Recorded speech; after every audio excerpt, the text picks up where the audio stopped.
To अभ्यास institute of education. Continue करते हैं हमारा क्लास 8 का chapter which is direct and inverse proportion. अब लास्ट वीडियो में मैंने आपको डायरेक्ट प्रोपोर्शन और इनवर्स प्रोपोर्शन का मतलब समझाया था कि मैं कब कहूंगा कि अगर मेरे पास दो वेरिएबल्स हैं x और y, मैं कब कहूंगा कि मेरे x और y डायरेक्टली प्रोपोर्शनेट हैं, या फिर मैं कब कहूंगा कि x और y में इनवर्स रिलेशन है, दे आर इनवर्सली प्रोपोर्शनेट। अब ये कब कहूंगा ये तो समझ लिया, मैंने ये भी समझ लिया कि उनके बीच का रिलेशन क्या होगा। जैसे मैंने लास्ट वीडियो में आपको समझाया था कि अगर दो चीजों में डायरेक्ट रिलेशन है या फिर उनके बीच जो है they are directly proportional to each other, तो मैं कहूंगा कि x upon y will always be equal to a constant variable k। और उसी के साथ मैंने आपको बताया था that अगर दो चीजों में इनवर्स रिलेशन है, they are inversely proportional to each other, inversely proportional to each other, तो मैं कहूंगा कि अगर उस केस में मेरे को एक क्वेश्चन में दो अलग अलग वेरिएबल्स दिए हैं x और y, तो मैं कहता हूं कि x multiply by y will be equal to a constant variable that is k। अगर इतना समझ लिया और हमने उसके बाद डायरेक्ट प्रोपोर्शन में कुछ क्वेश्चंस प्रैक्टिस किए थे, आगे चलते हैं, बात करते हैं इस चैप्टर की सेकंड एक्सरसाइज के और कुछ क्वेश्चन इनवर्स प्रोपोर्शन के। Starting with the first one जो बहुत ही इजी और बहुत ही बेसिक है। फर्स्ट क्वेश्चन ये कह रहा है that which of the following are in inverse proportion. मेरे को 5 केस दिए हुए हैं, मुझे उन 5 केसेस में बताना है दैट बताओ कौन कौन से केस में दे आर इनवर्सली प्रोपोर्शनेट और किस में नहीं है। जैसे कि फर्स्ट पार्ट क्या कह रहा है, फर्स्ट पार्ट कह रहा है the number of workers on a job and the time to complete a job. क्या कह रहे हैं, अगर मेरे पास दो केस हैं जिसके अंदर मेरे पास क्या है, एक है नंबर ऑफ वर्कर्स और फिर टाइम कितना लगेगा। अब बहुत नॉर्मल सी बात है, अगर मैं बात करूं नंबर ऑफ वर्कर्स और time taken to complete a job, मुझे पता है जैसे जैसे बंदे बढ़ते जाएंगे वैसे वैसे टाइम कम लगेगा और जैसे जैसे बंदे कम होते जाएंगे, वर्कर्स कम होते जाएंगे, टाइम बढ़ता जाएगा। घर पे क्यों कहते हैं कि बेटा बड़े भैया काम कर रहे हैं, छोटी बहन काम कर रही है, छोटा भाई काम कर रहा है, उसका हाथ बढ़ा दो, काम जल्दी हो जाएगा। क्यों? बिकॉज जैसे जैसे वर्कर्स जैसे जैसे जो काम कर रहे हैं वो बढ़ेंगे, उनका नंबर इंक्रीज होगा, टाइम हो जाता है कम। सो आई कैन क्लियरली से कि जो फर्स्ट केस है उसमें जो नंबर ऑफ वर्कर्स और टाइम टेकन है दे आर इनवर्सली रिलेटेड, उनके बीच में इनवर्स प्रोपोर्शन है। ऐसे ही अब सेकेंड पार्ट देख लेते हैं। The time taken for a journey and the distance traveled in a uniform speed. Time taken और distance सेम केस मैंने लिया था आपको समझाने में एग्जांपल में जब डायरेक्ट और इनवर्स कर रहे थे। क्वेश्चन में कह रहे हैं टाइम टेकन कितना टाइम लग रहा है और डिस्टेंस कितना कवर हो रहा है। अब अगर दिमाग लगाया जाए और कुछ पुरानी वीडियो का याद हो, जितना टाइम लगेगा उतना ज्यादा डिस्टेंस कवर होगा, ज्यादा टाइम ज्यादा डिस्टेंस। तो ये क्या है, ये इनवर्स नहीं है, ये डायरेक्टली प्रोपोर्शनल है दोनों चीजें। आप 2 घंटे ज्यादा ट्रैवल करोगे, आप ज्यादा डिस्टेंस कवर कर पाओगे। अब इस पे चलते हैं डायरेक्ट फिफ्थ पार्ट पे। सिर्फ 3 पार्ट हम अभी कर रहे हैं, बाकी 2 पार्ट आपके लिए homework. The population of a country and the area of land पर person.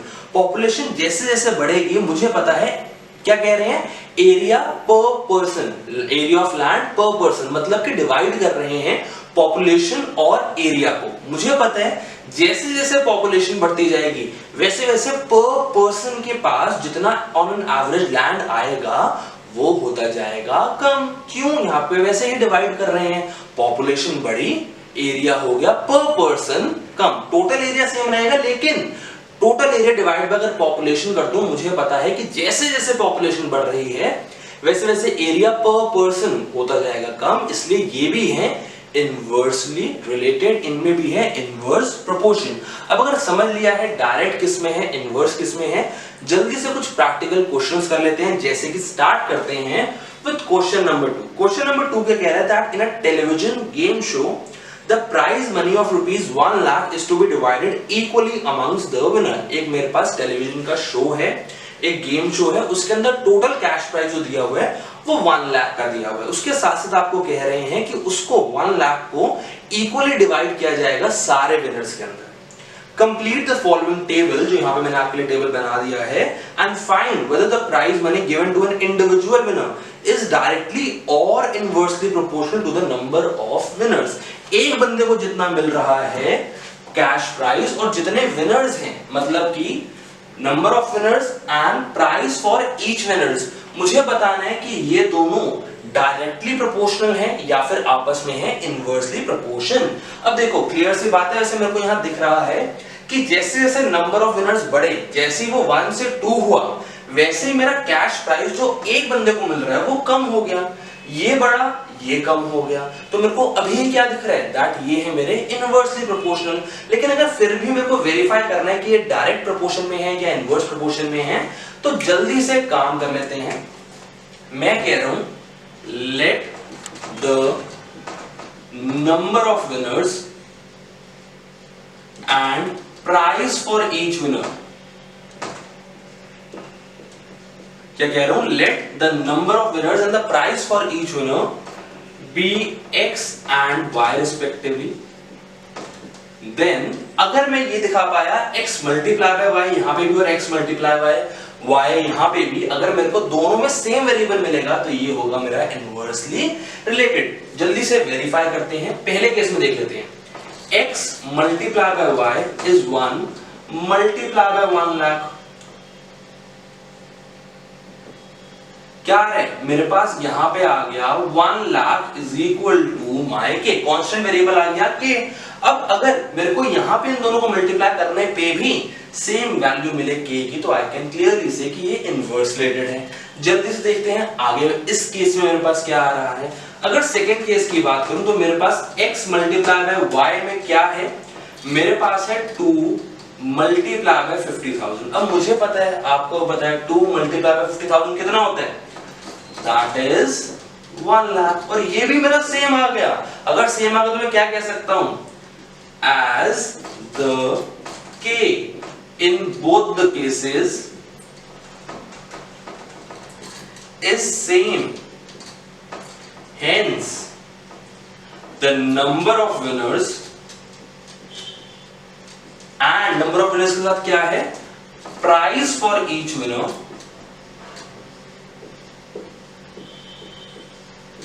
are inversely proportional to each other। क्या कह रहा हूं, that they are inversely proportional to each other। दोनों एक दूसरे से inversely proportionate हैं, मतलब कि हर केस में मेरे को मल्टीप्लाई करने पे सेम वेरिएबल के, दैट इज यहां पे मेरे को निकला है 1 लाख, वो ही मिलेगा। तो एक काम करते हैं, मेरे को यहां 4 ब्लैंक्स भरने हैं। इसको मैं कह देता हूं y1, इसको कह देता हूं y2, इसको कह देता हूं y3, इसको कह देता हूं y4। अभी के लिए काम करते हैं, मैं यहां पे 2 ब्लैंक्स निकालता हूं y1 और y2, और जैसे हमने डायरेक्ट प्रोपोर्शन में किया था कि 2 ब्लैंक्स मैं निकाल रहा हूं, 2 ब्लैंक्स आपके लिए होमवर्क, तो ये दोनों आपके लिए हो जाएंगे होमवर्क। अब जल्दी से आगे बढ़ते हैं, बात करते हैं कि y1 और y2 क्या आ रहा है। देखो थर्ड केस की बात कर लेते हैं।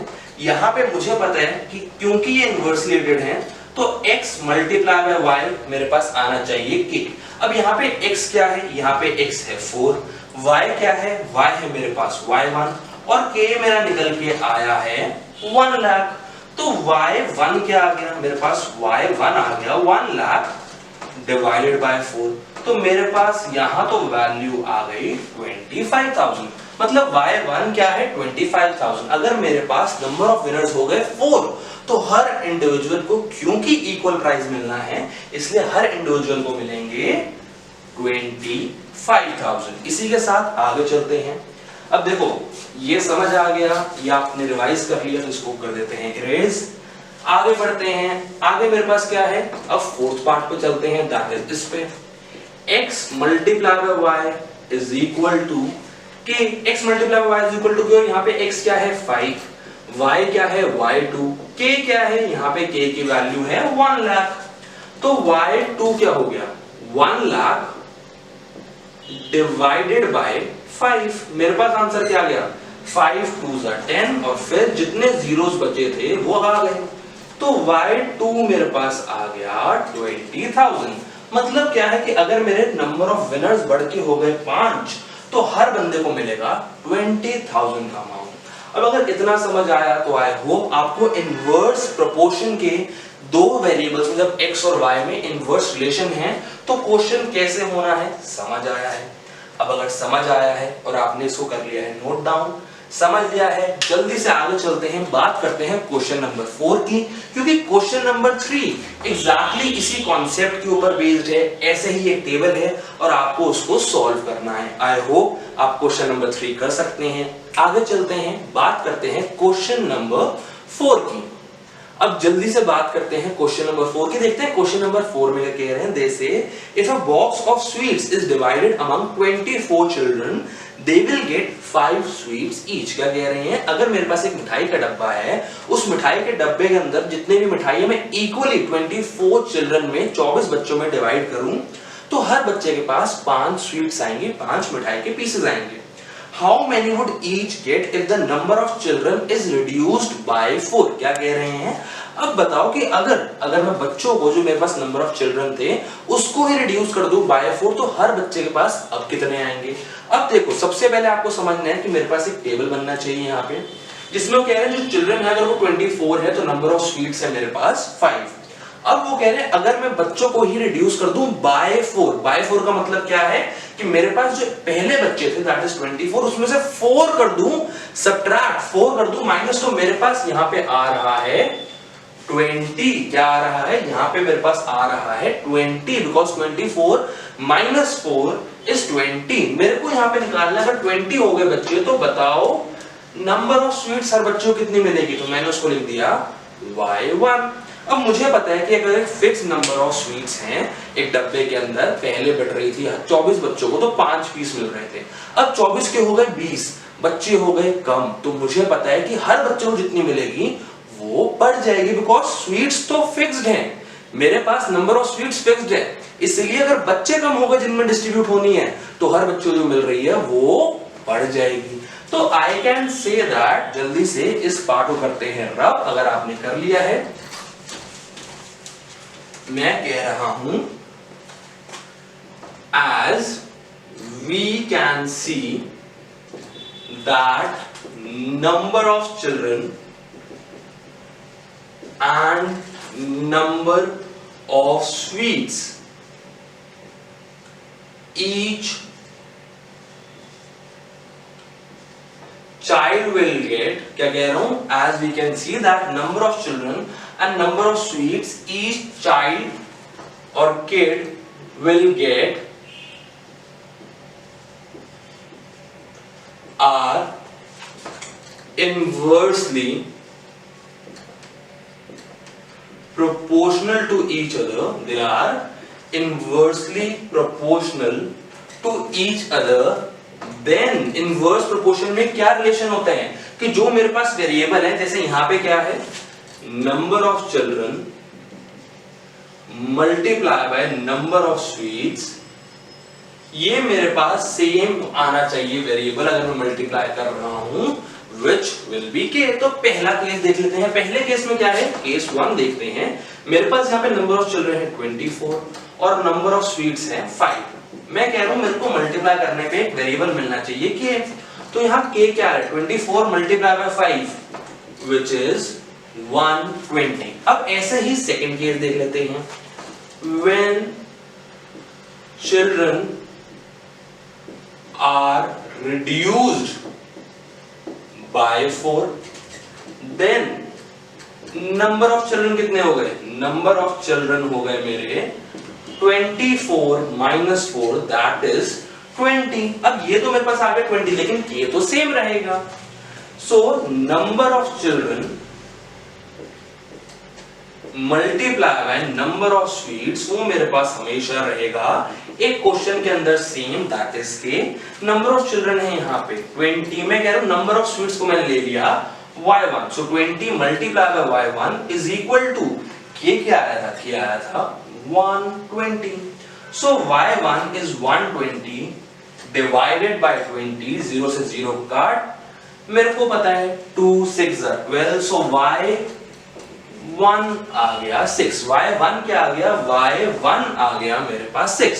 तो मैं कंक्लूडिंग लाइन लिख सकता हूं that if the number of children are reduced by 4, अगर 4 बच्चे कम कर दूं, then the number of sweets each child will get that will B 6। इसको मैं आराम से एज अ कंक्लूडिंग लाइन लिख सकता हूं। अब अगर ये समझ आया है, बिकॉज बहुत मुश्किल क्वेश्चन नहीं था, आसान था। कह रहे हैं बच्चे 4 कम हो गए तो बताओ कितनी स्वीट्स बढ़ी। मैं देख पा रहा हूं कि 1 स्वीट बढ़ गई, पहले 5 मिल रहे थे, अब नंबर ऑफ स्वीट्स मिल रहे हैं 6, दैट इज 6 पीसेस। क्वेश्चन आसान था, आई होप समझ आया है। जल्दी से देखते हैं अगला क्वेश्चन कौन सा करने वाले हैं। डन विद क्वेश्चन 4, आगे बढ़ते हैं, बात करते हैं क्वेश्चन नंबर 6 की। बिकॉज क्वेश्चन नंबर 5 जो हमने स्किप किया है वो सेम कॉन्सेप्ट है, सेम एप्लीकेशंस हैं जो क्वेश्चन नंबर 4 में थे। अब अगर क्वेश्चन नंबर 6 देखें तो उसमें क्या कह रहा है, contractor estimates that 3 person would rewire Jasminder's house in 4 days। Jasminder के घर में कुछ इलेक्ट्रिसिटी का काम है, तो एक कॉन्ट्रैक्टर एस्टिमेट लगा रहे हैं कि अगर 3 बंदे लगे तो वो 4 दिन में काम खत्म कर सकते हैं। क्या कह रहे हैं कि नंबर ऑफ पर्सन अगर 3 हो तो जो number of days they will take to complete the job that will be 4 days। If he uses 4 persons instead of 3, अगर जो नंबर ऑफ पर्सन है वो 3 की जगह वो यूज कर ले 4, तो आपको बताना है कि कितना टाइम लगेगा काम को कंप्लीट करने में। अब क्वेश्चन 1 के फर्स्ट पार्ट में ऑफ दिस एक्सरसाइज ओनली हम बात कर चुके हैं दैट अगर हम बंदे ज्यादा यूज करेंगे तो नंबर ऑफ डेज हो जाएंगे कम, और बंदे अगर कम यूज करेंगे तो नंबर ऑफ डेज हो जाएंगे ज्यादा। मतलब एक ज्यादा है दूसरा कम हो रहा है, पहले वाले वो कम कर रहे हैं दूसरा ज्यादा हो रहा है। मतलब यहाँ पे क्या है, आई can say that the number of persons and the number of days taken to complete the job, they are inversely related, they have inverse proportion. So I'll just write this, that number of persons taken and number of days to complete the job are in inverse proportion,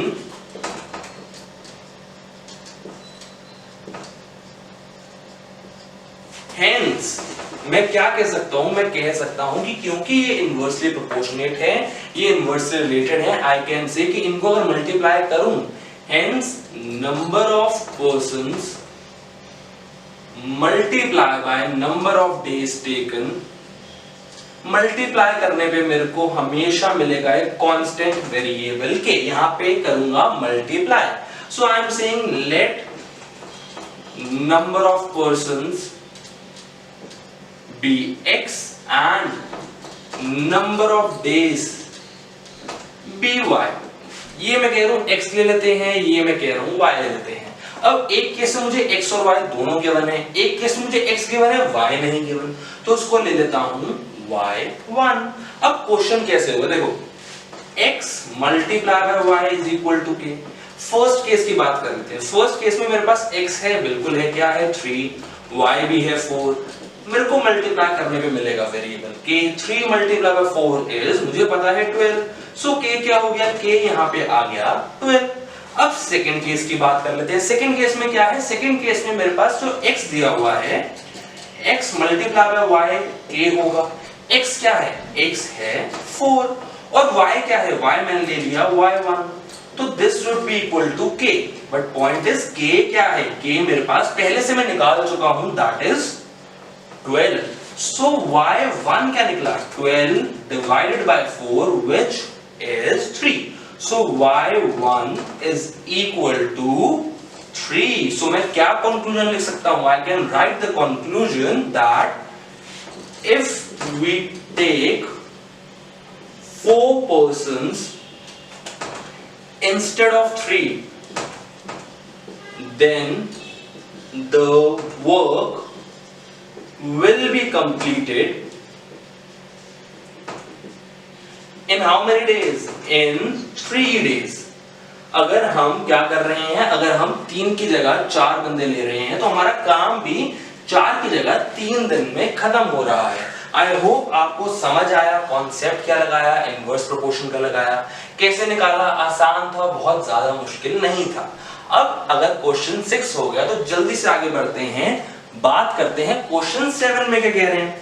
देखो question 7 की अगर बात करें, it says a batch of bottles were packed with 25 boxes with 12 bottles in each box। मेरे पास एक batch है bottles का, उसमें मैं क्या कर रहा हूं, मैं एक बॉक्स के अंदर 12 बॉटल्स रख रहा हूं और ऐसे मेरे पास 25 बॉक्सेस। तो मैं कह रहा हूं नंबर ऑफ बॉक्सेस अगर मैं यूज करूं 25 और अगर हर बॉक्स में डालूं 12 बॉटल्स तो मेरा पूरा बैच कवर हो पा रहा है। आगे वो कह रहे हैं इफ द सेम बैच, वही नंबर ऑफ बॉटल्स हैं, they are packed using 20 bottles in each box. अगर मैं हर बॉक्स के अंदर 12 की जगह 20 बॉटल्स डाल दूं, कितनी 20 bottles, they are asking how many boxes would be filled. बताओ 25 की जगह कितने बॉक्सेस लगेंगे। क्लियर कट चीज है, यहाँ पे बहुत क्लियर कट एक फंडा है कि अगर मेरे पास 25 बॉक्सेस हैं और हर बॉक्स में 12 बॉटल्स डाल रहा हूं, अब मैं कह रहा हूं 12 की जगह 20 कर देते हैं, तो बॉक्सेस क्या हो जाएंगे, बॉक्सेस हो जाएंगे कम। क्यों हो जाएंगे कम, बिकॉज अगर एक बॉक्स के अंदर ही ज्यादा हो गए बॉटल्स तो क्या होगा, तो बॉक्सेस कम यूज हो रहे हैं, बिकॉज बॉटल्स जो हैं टोटल में वो सेम रह रही हैं, सेम बैच है। तो यहाँ पे क्या लिखेंगे, अब कंटिन्यू करें इससे पहले थोड़ा सा यहां पे कर देते हैं इरेज, क्योंकि ये क्वेश्चन हमारा हो गया है खत्म। मैं इस क्वेश्चन में क्या कह रहा हूं, that number of boxes and number of bottles are in inverse proportion. क्या कह रहा हूं कि ये है मेरे इनवर्स प्रोपोर्शन में, क्योंकि मैं देख चुका हूं कि अगर बॉटल्स हर बॉक्स में हो रही है ज्यादा तो क्लियर कट बात है बॉक्सेस कम यूज होंगे, बॉटल्स का नंबर है same. Then number of boxes multiply by number of bottles, मेरे को रिजल्ट मिलना चाहिए यहाँ पे के। क्या रिजल्ट मिलना चाहिए, रिजल्ट मिलना चाहिए के। तो पहले केस की बात कर लेते हैं। नंबर ऑफ बॉक्सेस क्या है 25, बॉटल्स कितनी यूज कर रहा हूं 12, दिस इज इक्वल टू के। 25 मल्टीप्लाई बाय 12, मुझे पता है आंसर आएगा 300। सो के कितना आ गया, के that is the constant variable, यहां आ गया 300। अब ऐसे ही सेकंड पार्ट कर लेते हैं। सेकंड पार्ट में क्या होगा, यहां पे भी होगा number of boxes multiply by number of bottles, multiply पे करना चाहिए, मेरे को मिलना चाहिए कांस्टेंट वेरिएबल के। अब मेरे पास नंबर ऑफ बॉटल्स हैं जो पर बॉक्स में, एक बॉक्स में आ रहे हैं लेकिन बॉक्सेस नहीं है, तो उसको ले लेते हैं x1। क्या लेते हैं, उसको ले लेते हैं x1। तो मेरे पास यहां आ गया x1 multiply by 20 is equal to K. मुझे पता है क्या है, के है 300। तो भाई x1 क्या होगा, x1 will be 300 divided by 20, 0 से 0 हुआ कट, 1 यहां आ गया 15। सो x1 क्या आ गया, x1 आ गया 15 बॉक्सेस। मतलब अगर मैं एक बॉक्स के अंदर 12 की जगह 20 बॉटल्स डालूं, 20 बॉटल्स डालूं, तो मेरे 25 बॉक्सेस की जगह कितने बॉक्सेस लग रहे हैं, मेरे सिर्फ और सिर्फ लग रहे हैं 15 बॉक्सेस। आई होप क्वेश्चन आया है समझ। इनवर्स प्रोपोर्शन का सिंपल सीधा केस था। इसके साथ अगर ये हुआ है खत्म, समझ आया है, जल्दी से आगे चलते हैं, बात करते हैं क्वेश्चन नंबर 8 की। क्वेश्चन नंबर 8 में क्या कह रही है, question number 8 says that a factory requires 42 machines to produce a given number of articles in 63 days। मेरे पास एक फैक्ट्री है, वो कह रहे हैं कि अगर वहां पे 42 मशीन्स लगी हुई हैं तो एक given number, set number of articles मैं 63 डेज में प्रोड्यूस कर सकता हूं।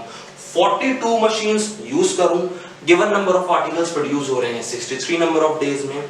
How many machines would be required, कितनी मशीन्स यूज होंगी अगर मेरे को same number of articles produce कर रहे हैं 63 की जगह 54 डेज में। मतलब डेज हो रहे हैं कम, डेज हो रहे हैं कम। अब जैसे हमने यहां पे कॉन्सेप्ट यूज किया था, बंदे ज्यादा हो रहे हैं, टाइम लगेगा कम, वैसे ही अगर मेरे को डेज कम करने हैं तो मेरे को मशीन्स बढ़ानी पड़ेंगी। मतलब क्या है, एक कम कर रहे हैं, दूसरा बढ़ाने की जरूरत पड़ रही है। इनवर्सली रिलेटेड, इनवर्स प्रोपोर्शन है। तो एक काम करते हैं, कुछ फॉर्मेलिटीज कर लेते हैं, जिसमें मैं कहता हूं नंबर ऑफ मशीन्स को लेते हैं x, नंबर ऑफ डेज को लेते हैं y। क्योंकि मेरे पे सेकंड केस में मेरे पास नंबर ऑफ मशीन्स नहीं है, इसलिए उसको ले लेते हैं x1 as number of machines and number of days are in inverse proportion,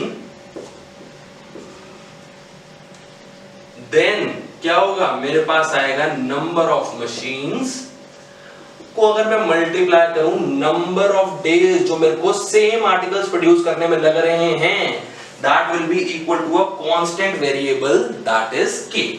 अब मैं कह रहा हूं let number of machines be x and number of days be y। तो मेरे पास क्या आना चाहिए, x multiply by y is equal to k। सबसे पहले बात करते हैं फर्स्ट केस की, दैट इज इसकी। मेरे पास है 42 मल्टीप्लाई बाय 63, मेरे को मिलना चाहिए constant variable that is k। अब मल्टीप्लाई कर लेते हैं 42 और 63 को। 63 multiply by 42, 3 2s are 6, 6 2s are 12, 4 3s are 12, 6 4s are 24 और 1 25। मेरे पास क्या आ रहा है, मेरे पास आ रहा है 2646। क्या आ गया मेरे पास के, मेरे पास जो कांस्टेंट वेरिएबल है दैट इज 2646। अब यहां पे जो रफ वर्क किया था, कैलकुलेट किया था, इसको मिटा देते हैं, आगे चलते हैं। देखो सेकंड केस में क्या कह रहे हैं, k मेरे पास अभी के लिए आ चुका है। सेकंड केस में है x मल्टीप्लाई बाय y। यहां पे भी क्योंकि इनवर्स प्रोपोर्शन था k आना चाहिए। x क्या है, x है x1 और y क्या है 54। तो k क्या होगा, k यहां पे सेम रहेगा 2646। क्या होगा 2646। तो वे काम करते हैं x1 निकालने के लिए 2646 को डिवाइड कर देते हैं 54 से। किससे डिवाइड कर देते हैं, मैं कह रहा हूं उसको डिवाइड कर देते हैं 54 से। तो आओ अगर डिवाइड करें, फिर से यहां पे थोड़ा सा रफ वर्क करें तो देखते हैं मेरे को आंसर क्या मिलेगा। 2646 डिवाइड बाय 54, मुझे पता है 54 5 में शायद डिवाइड हो जाए, तो 54 मल्टीप्लाई बाय 5, 5 4 20, यहां आ गया 270। काम नहीं चल रहा तो एक काम करते हैं 54 मल्टीप्लाई बाय 4 कर देते हैं। 54 मल्टीप्लाई बाय 4, 4 4 16, 5 4 20 प्लस 1 21। तो यहां आ गया 216। अब अगर सब्ट्रैक्ट करें तो मेरे पास क्या आ रहा है, 14 minus 6 is 8, 5 minus 1 is 4। मेरे पास आ गया 486। क्या आ गया, मेरे पास आ गया 486। तो एक काम करते हैं 54 मल्टीप्लाई बाय 9 करके देखते हैं। 9 4 क्या होता है, 9 4 36 एंड 9 5 45, 45 प्लस 3 48। तो मेरे पास आ गया एग्जैक्टली 486। यहां क्या है, यहां भी है मेरे पास 486। तो यहां आ गया 9। 486 माइनस किया तो मेरे पास आ गया 0। तो मतलब क्या, अगर डिवाइड करूं 2646 को 54 से तो मेरे पास क्या आ रहा है, मेरे पास आ रहा है 49। तो x1 क्या हो गया 49। मतलब मेरे को अगर प्रोड्यूस करना है 63 की जगह 54 डेज में सेम नंबर ऑफ आर्टिकल्स, तो मेरे को अपनी मशीन बढ़ानी पड़ेंगी 42 से 49 पे। क्या करना पड़ेगा, 42 से 49 पे मेरे को अपनी मशीन्स लानी पड़ेंगी, 7 मशीन्स को बढ़ाना पड़ेगा। आई होप क्वेश्चन समझ आया है, आपको क्लियर हुआ कि मैंने question number 6, question number 7 and question number 8 कैसे किया। तीनों केस में इनवर्स प्रोपोर्शन था। कैलकुलेशन इसके अंदर थोड़ी सी टीडियस थी, लेकिन बहुत ज्यादा भी नहीं थी। अब इसमें आप कंक्लूडिंग लाइन अपने आप लिख सकते हैं, that to produce the given number of articles in 54 days we need to increase our number of machines to 49, not by but 249। अगर ये कंक्लूडिंग लाइन लिखेंगे तो क्वेश्चन हो जाएगा बहुत आराम से खत्म। इसी के साथ आगे चलते हैं, बात करते हैं अगले क्वेश्चन की। डन विद क्वेश्चन 8, आगे बढ़ते हैं, बात करते हैं क्वेश्चन नंबर 9 की। देखते हैं क्वेश्चन नंबर 9 क्या कह रहे हैं। Question number 9 says that a car takes 2 hours to reach a destination by traveling at the speed of 60 km per hour। क्या कह रहे हैं, मैंने यहाँ पे आप लोगों के लिए एक बॉक्स बना दिया है। वो कह रहे हैं कि अगर एक कार 60 किलोमीटर पर आवर की यूनिफॉर्म स्पीड पर चले तो एक जगह तक पहुंचने के लिए, वहां तक डेस्टिनेशन तक पहुंचने के लिए उसको 2 घंटे लग रहे हैं। How long will it take when the car travels at the speed of 80 km per hour? क्या कह रहे हैं, बताओ गाड़ी को, कार को कितना टाइम लगेगा सेम डिस्टेंस कवर करने के लिए, सेम डेस्टिनेशन तक जाने के लिए, अगर उसकी uniform speed 60 kilometre per hour की जगह हो जाए 80 किलोमीटर पर आवर। अब बहुत नॉर्मल सी बात है ये चीज मैं आपको जो फर्स्ट वीडियो के एग्जांपल्स दिया था स्टार्टिंग में, जब डायरेक्ट इनवर्स का कॉन्सेप्ट समझा रहा था, तब मैं बता चुका हूं कि जो मेरा स्पीड और टाइम टेकन होगा वो मेरा इनवर्स होगा। क्यों? जैसे जैसे मेरी स्पीड बढ़ती जाएगी वैसे वैसे मेरा टाइम होता जाएगा कम, इसीलिए यहाँ पे जो नंबर ऑफ आवर्स हैं वो क्या है, वो टाइम टेकन है, और जो स्पीड है कार की दे आर इनवर्सली रिलेटेड। क्या है? ये दोनों है मेरे inversely related. So I can say that the number of hours and speed of car are inversely related. अब मैं कह रहा हूं that let number of hours be x and speed in kilometre per hour, जो मैंने यहां kilometre per are में ली है, बी वाई। अगर ये मैं x और y में ले रहा हूं देन, क्योंकि ये मेरा इनवर्सली रिलेटेड है, so I can say that x multiply by y will be equal to a constant variable that is k। अब पहला केस क्या आएगा? पहले केस में देखो मेरे पास नंबर ऑफ आवर्स क्या है, 2, that is x मेरे पास 2 है और y है मेरे पास 60, तो मेरे पास k क्या आ रहा है? k मेरे पास यहाँ पे आ रहा है 120। अब उसी तरीके से सेकंड केस पे आ जाते हैं। सेकंड केस में मेरे पास x मल्टीप्लाई बाय y मेरे पास आना चाहिए k, लेकिन पॉइंट ये मेरे पास x तो है ही नहीं, तो एक काम करते हैं, इसको ले लेते हैं x1। क्या ले लेते हैं? इसको ले लेते हैं x1। सो मेरे पास यहाँ पे आ गया x1 multiply by 80 will be equal to k। अब 80 multiply by x1 is equal to 120। x क्या हो गया? x1 मेरे पास हो गया 120 डिवाइड बाय 80। अब अगर इसको डिवाइड कर दो मेरे पास क्या आ रहा है? 1.5। क्या आ रहा है? मेरे पास आ रहा है 1.5, तो x1 हो गया 1.5 आवर्स। मतलब क्या है कि अगर मैं कार की स्पीड बढ़ा दूं 60 किलोमीटर पर आवर की जगह उसको कर दूं 80 किलोमीटर पर आवर, तो मेरे को 2 घंटे की जगह लगेंगे 1.5 आवर्स। ये एक तरीका था क्वेश्चन को करने का। आई होप आपको क्वेश्चन का कॉन्सेप्ट समझ आया, क्वेश्चन समझ आया। आगे बढ़ते हैं, अगला क्वेश्चन देखते हैं। इसके अंदर एक नया कॉन्सेप्ट दिखाऊंगा कि अगर मेरे को इतने 2 स्टेप्स में काम नहीं करना और अगर आपका स्कूल अलाउ करता है तो आप इस पूरे क्वेश्चन को एक स्टेप में ही खत्म कर सकते हैं। पहले क्वेश्चन पढ़ते हैं, फिर देखते हैं कि वो कॉन्सेप्ट, वो तरीका क्या है। 10th क्वेश्चन क्या कह रहा है? अगर 9th क्वेश्चन हो गया, 10th क्वेश्चन में पढ़ रहे हैं। 10th क्वेश्चन कह रहा था 2 persons could fit new windows in a house in 3 days। क्या कह रहे हैं कि 2 बंदे एक नए घर के अंदर विंडो फिट कर सकते हैं 3 दिन लगाकर। तो नंबर ऑफ पर्सन अगर मेरे 2 हैं तो नंबर ऑफ डेज जो ले रहे हैं काम को करने में वो है 3। They say first part, one of the persons fell ill before the work started. How long would the job take now? क्या कह रहे हैं? 2 बंदे थे, 2 में से एक बीमार पड़ गया, मतलब अब कितने काम पे आ रहे हैं? अब काम पे आ रहा है सिर्फ एक बंदा। अब बताओ कितने नंबर ऑफ डेज वो लेगा काम करने के लिए। और सेकंड पार्ट है how many persons would be needed to fit the window in 1 day। अब मैं कह रहा हूं कि 3 दिन छोड़ो, मेरे को काम करवाना है 1 दिन के अंदर। सो नंबर ऑफ डेज हो गया 1। तो आप बताओ अगर 1 दिन में काम खत्म करवाना तो कितने बंदों की यहाँ पे जरूरत होगी। एक काम कर लेते हैं, जो मेरे पास यहाँ पे नंबर ऑफ डेज नहीं है इसको ले लेते हैं y1, और जो नंबर ऑफ पर्सन नहीं है इसको ले लेते हैं x1। अब मुझे पता है number of persons and number of days या time taken to complete a job ये होता है इनवर्स रिलेटेड।